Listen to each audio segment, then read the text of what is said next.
कहा गया है कि सपने एक देखो तो मुश्किलें हजार आएंगी।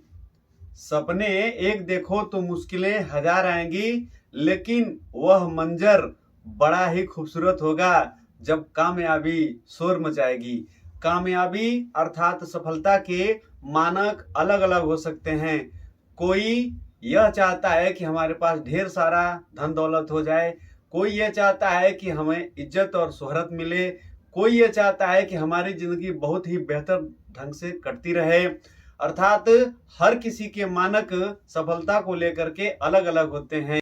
आज हम अपने इस वीडियो में इस कामयाबी अर्थात सफलता की कुंजी क्या है, इसके बारे में चर्चा करेंगे और आगे देखेंगे, जानेंगे कि किस प्रकार जीवन में सफलता को हम अर्जित कर सकते हैं। जय श्री कृष्ण साथियों, मैं विजय बहादुर आपको अपने इस YouTube चैनल श्री कृष्ण विजय मोटिवेशन पर बहुत बहुत स्वागत करता हूं। आज हम इस वीडियो में यह जानेंगे कि किस प्रकार हम सफलता को अर्जित कर सकते हैं। वैसे तो यह कहा जाता है कि जो कामयाब व्यक्ति होते हैं वह अलग नहीं करते हैं, बल्कि उनके कार्य करने का जो ढंग होता है वह अलग होता है और इस कारण उन्हें कामयाबी मिलती है। लेकिन किस तरह से कामयाबी मिलती है और क्या करना चाहिए, इसके लिए हमें क्या उपाय करना चाहिए, कुछ बिंदुओं के आधार पर इसे जानते हैं, समझते हैं। तो चलिए वीडियो को शुरू करते हैं। साथियों, जो सफल लोग होते हैं उनके कार्य करने का ढंग तो अलग होता ही है, लेकिन उसके साथ ही साथ कुछ ऐसी वो आदतें अपने अंदर धारण कर लेते हैं जिन्हें वह किसी प्रकार की परिस्थिति आए वह अपने उन आदतों को छोड़ते नहीं हैं, अर्थात अपने रास्ते से डगमगाते नहीं हैं। तो चलिए यह जानते हैं कि वास्तविक रूप से क्या आदतें हैं, क्या उनके कार्य हैं। सबसे पहला कार्य यह है कि बड़ा सोचिए और उसके लिए प्लानिंग छोटी छोटी करिए। अर्थात यदि आप अपनी सोच को बड़ा रखेंगे और जो प्लानिंग है उसे छोटा छोटा करेंगे, छोटे छोटे स्टेप अर्थात छोटे छोटे कदमों के माध्यम से उस कार्य को करते जाएंगे तो निश्चित रूप से जो बड़ा सोचे हैं उस बिंदु तक अर्थात उस कार्य तक भी आप आसानी से पहुंच सकते हैं और उस कार्य को कर सकते हैं। सफलता के लिए दूसरी और सबसे महत्वपूर्ण बात यह है कि आप ऐसे कार्य को चुनिए जिसमें आपकी रुचि हो, आप उसमें 100% का योगदान दे सकते हो। इसे हम ऐसे समझ सकते हैं कि जब हम छोटे थे, अर्थात आप अपने बचपन के उस दौर को याद करिए कि जब आप साइकिल चलाना सीख रहे थे और उस दौरान जब कोई आपसे कोई कार्य कहता था कि आपको चौराहे तक जाना है या यह कार्य करने जाना है, साइकिल लो और जाओ वह कार्य करके आ जाओ, तो आपको कितनी खुशी मिलती थी और आप उस कार्य को 100% करने का प्रयास करते थे। करने का प्रयास ही नहीं करते थे, बल्कि आप उस कार्य को 100% करके ही आते थे। क्यों? क्योंकि आपको उस कार्य को करने में रुचि थी। तो कहने का तात्पर्य यह है कि आप यदि कामयाब होना चाहते हैं तो आप उस कार्य का चयन करिए जिसमें आपकी रुचि हो। सफल होने के लिए तीसरी बात यह है कि आप अपने जीवन में संतुलन बना करके रखिए। अर्थात आपका जो व्यवसायिक क्षेत्र है, आपका जो पारिवारिक क्षेत्र है, उन दोनों क्षेत्रों में आप संतुलन बनाने का कार्य करिए, क्योंकि आपके जीवन में बहुत सारी लड़ाइयां चलती रहती हैं।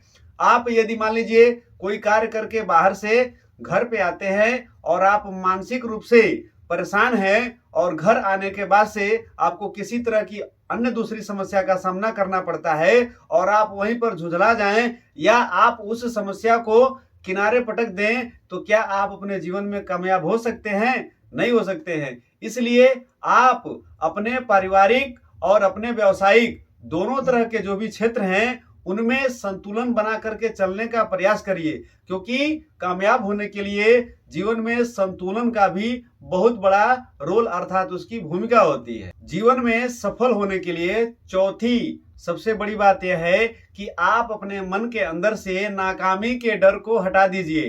कहने का तात्पर्य है कि यदि आप अपने मन के अंदर इस तरह का भाव रखते हैं कि हम जो कार्य करने जा रहे हैं या जो हम बड़ा लक्ष्य रखे हैं उस कार्य को करने जा रहे हैं या कर रहे हैं और उस दौरान यदि हम कामयाब नहीं हुए तो हमारे पड़ोसी, हमारे संबंधी, रिश्तेदार कितना हंसेंगे और मुझे कैसा कहेंगे, उस समय मुझे कैसा लगेगा, अर्थात मैं बहुत ही अपने आप को निम्न कोटि का समझूंगा।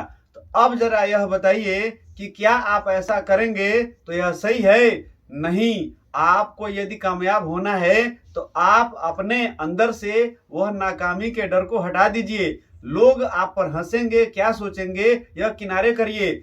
लोग तो जिंदा हैं तो हंसेंगे ही हंसेंगे, लोग तो सिर्फ मुर्दों पर ही नहीं हंसते हैं। तो आप जिंदा हैं तो जाहिर सी बात है लोग आप पर ही हंसेंगे। इसलिए आप अपने मन के अंदर जो नाकामयाबी का डर है उससे बाहर निकलिए। सफलता पाने के लिए यह पांचवी बात, सबसे महत्वपूर्ण बात यह है कि आप कर्मठी बनिए और अपने आप को नए विचारों के धारण करने योग्य बनाते रहिए, अर्थात अपने आप को समय के साथ साथ अपडेट भी करते रहिए।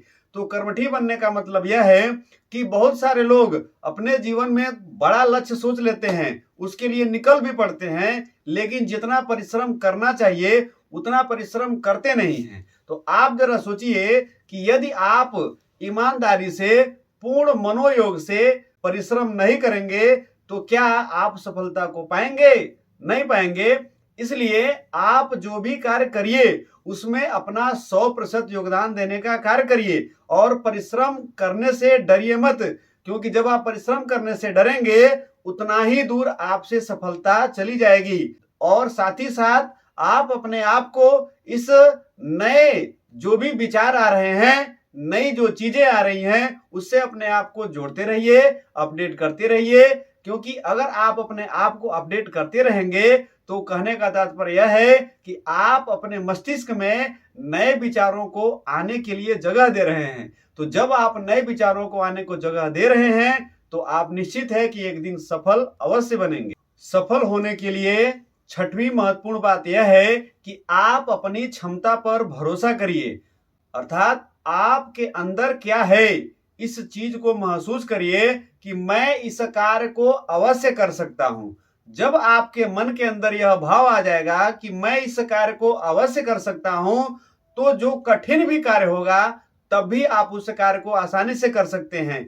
आप राउडी राठौर मूवी देखे होंगे, उसमें अक्षय कुमार जी का एक छोटा सा सीन है जिसमें वह कहते हैं कि तू फौलाद है, उठकर खड़ा हो और लड़। मतलब आप अपने आप को समय समय पर प्रोत्साहित करते रहिए। जब आप अपने आप को समय समय पर प्रोत्साहित करेंगे तो निश्चित रूप से सफलता आपके कदम अवश्य चूमेगी। सफलता पाने के लिए सातवीं और महत्वपूर्ण बात यह है कि आप अपने मन के अंदर निराशा को जन्म लेने मत दीजिए। जब आप अपने मन के अंदर निराशा के भाव को जन्म लेने का अवसर देंगे तो समझ लीजिए कि आपकी सफलता आपसे दूर होती जाएगी। जैसे आप कोई कार्य करते हैं और आप चाहते हैं कि इससे हम 10 कदम चलेंगे, लेकिन यदि आप 10 कदम नहीं चल पाए हैं और 5 ही कदम चले हैं तो आप वहां पर निराश हो जाते हैं कि मैं इतना मेहनत किया हूं, इतना सब कुछ किया हूं, 10 कदम चलने के लिए मेहनत भी किया हूं और 10 कदम चल भी नहीं पाया हूं, सिर्फ 5 ही कदम चला हूं। तो आप इस बात से अपने आप को निराश मत होने दीजिए, बल्कि आप उसका दूसरा पहलू ये देखिए कि हमने जहां से शुरुआत किया था वहां से अब 5 कदम आगे बढ़ चुका हूं। 10 कदम नहीं चल पाया तो क्या हुआ, 5 कदम तो आगे बढ़ा हूं और 5 कदम भी चल जाऊंगा। अर्थात अपने आप को सदैव मोटिवेट करते रहिए, प्रेरित करते रहिए कि मैं निश्चित रूप से आगे बढ़ जाऊंगा। तो यह आपके कामयाबी में एक बहुत अच्छे कदम का कार्य करेगी। सफल होने के लिए आठवीं महत्वपूर्ण बात यह है कि आप अपने अंतर मन की सुनिए। हर व्यक्ति का जो अंतर मन होता है वह निश्चित रूप से सत्य को ही उद्घाटित करता है, अर्थात सत्य को ही बताता है। तो आप जब भी जीवन में कोई भी कार्य करें और दुविधा में पड़े तो आप उस दौरान अपने अंतर मन की ही बात को सुनिए। जब अंतर मन की आवाज आती है, अर्थात अपने भीतर से आवाज आती है, तो वह आवाज बहुत ही यूनिक होती है, विशिष्ट होती है। इसलिए आप अपने अंतर मन की आवाज को सुनने का प्रयास करिए और अपने कार्य में लग जाइए। जब दुविधा हो और उस अंतर मन की आवाज आपने सुना तो निश्चित रूप से बेहतर कार्य करके सफल हो सकते हैं। साथियों, हमारी ये जो भी 8 बातें बताई गई हैं उन पर आप चलने का प्रयास करिए। जब आप इन सारी बातों का अनुसरण करते हुए चलने का प्रयास करेंगे तो यह दावा है कि आप 100% अपने मंजिल को अवश्य प्राप्त कर लेंगे। अर्थात आपने जो सपना देखा था, आप उस सपने की ओर निश्चित रूप से कदम बढ़ा देंगे। हाँ, एक बात हमेशा याद रखिएगा कि आप जीवन में इतना कामयाब तो अवश्य बनिए कि जो आपकी हंसी उड़ाते थे उनको एक दिन शर्मिंदा होना पड़े। इसी बात के साथ आज के इस वीडियो में बस इतना ही। यदि आपको मेरा यह वीडियो पसंद आया हो तो आप इसे लाइक करिए, शेयर करिए और कमेंट अवश्य करिए। और हाँ, यदि आप हमारे इस चैनल पर नए हो तो कृपया इसे सब्सक्राइब करें और बेल आइकन को अवश्य दबाएं, क्योंकि बेल आइकन को दबाने पर आपको हमारे अगले वीडियो के नोटिफिकेशन मिल जाएंगे। मिलते हैं अगले वीडियो में, तब तक के लिए जय श्री कृष्ण।